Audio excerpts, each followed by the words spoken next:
It's a good time for role-playing addicts, with massive developers like BioWare and Bethesda consistently satisfying the die-hard fix for epic games devoted to great storytelling and consistently setting ever higher bars for the genre, chiseling its conventions into stone. It's rare nowadays for a developer to break the mold and try something new. Such is the attempt of Big Huge Games with Kingdoms of Amalur Reckoning, although in all honesty it does less to break the mold than to experiment with documented success. Conceived as a mashup of Oblivion and God of War, which sounds awesome, the game achieves what it sets out to do to a degree and is the product of an incredible range of talent, but it also leaves something out of the RPG equation to be desired, and in its overt ambition, unsuccessfully lives up to either of the above-mentioned titans.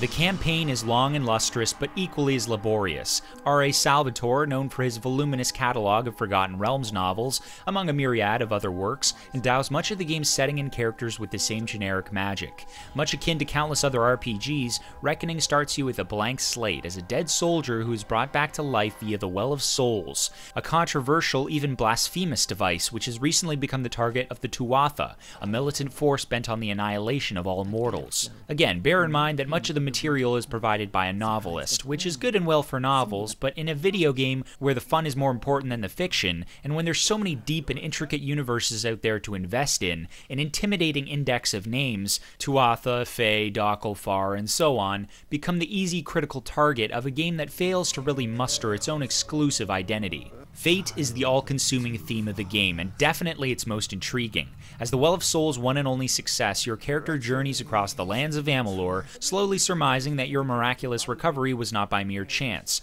No, you are graced with the ability to alter fate itself, to make choices that were never supposed to be made. Now, what does that mean? How can you tell if you've fiddled with the future or not?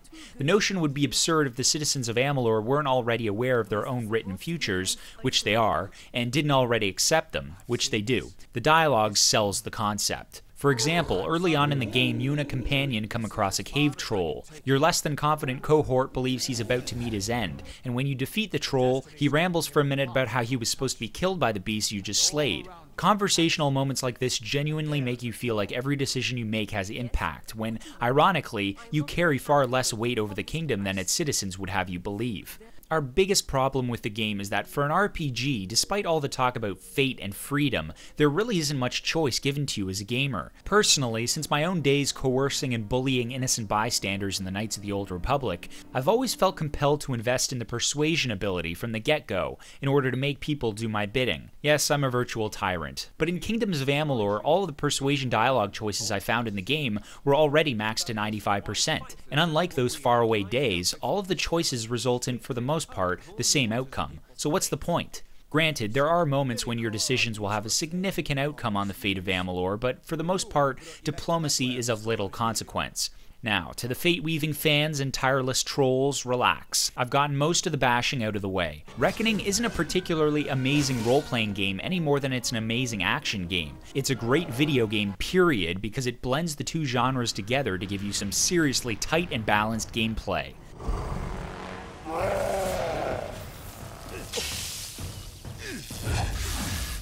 The RPG side of the gameplay scale holds up to expected routine. You talk to people, you engage in quests, explore, level up, and loot, which you can accept from different factions and wanted posters. Errand Boy Tedium will have you treading the open world of Amalur. Open, that's another term I'm obliged to be careful with.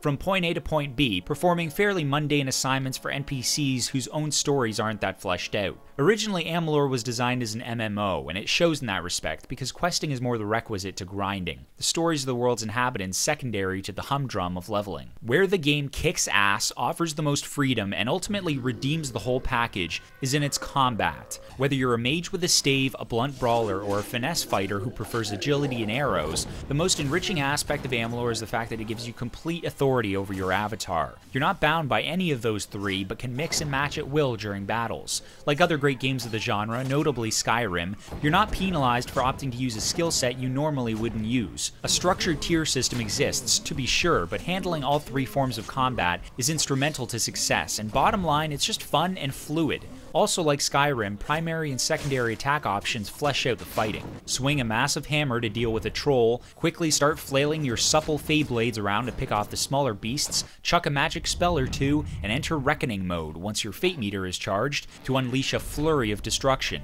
All of this happens within a matter of seconds, and because it's so intuitive, it makes you feel like a powerful pro. That said, the camera has issues and can be a pain in the ass to manage. One moment it's zooming in too close that you can't see the enemies behind you, and the next it pans out way too far to really enjoy the satisfying brutality below. Overall though, drawing blood is Amalur's highlight.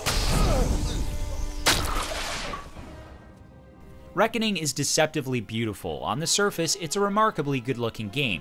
Once you escape the opening dungeon and start traversing the landscape, however, it's evident that Amalur is not as open a world as the map screen makes appear. True, there are multiple regions to explore, varied venues with their own gloss and character, but they're all simply connected by really large corridors that make the game way too often feel literally linear. If you see a mountain in the distance, forget about it. We're not in Tamriel, you're not getting up there. Invisible walls are plastered everywhere, and so sometimes blindly following the objective icon on the minimap will leave you brushing up against an otherwise obviously easy obstacle to get by or jump down from. And ultimately, despite the world's aesthetic richness, it just feels empty and devoid of life, particularly when treading tedious ground constantly. Sure, there's monsters and the occasional NPC or wild animal here and there, but Amalur just doesn't feel like a world in motion, to put it simply. The sound design makes up for the graphical shortcomings. Grant Kirkhope, longtime veteran of age-old rare titles like Banjo-Kazooie, provides a score that both charms and awes with an epic centerpiece. And after so much ragging on the dialogue, it may come as consolation that the voiceover is more than solid and sells the world more than the world itself, though there are a handful of awfully impersonated accents. The Salvatore loyal legions will more than have their fill with Kingdoms of Amalur Reckoning, but everyone else may find themselves yawning every now and again before its 24 hours are up.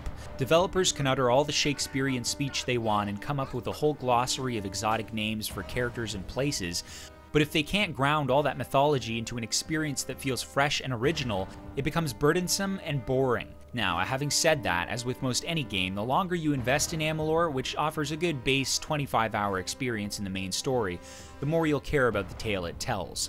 The combat, pure and simple, is the reason to give Amalur a second look. There may be better action games, and there are most certainly better role-playing games, but there are very few RPGs with better action, and for that, Reckoning earns our recommendation.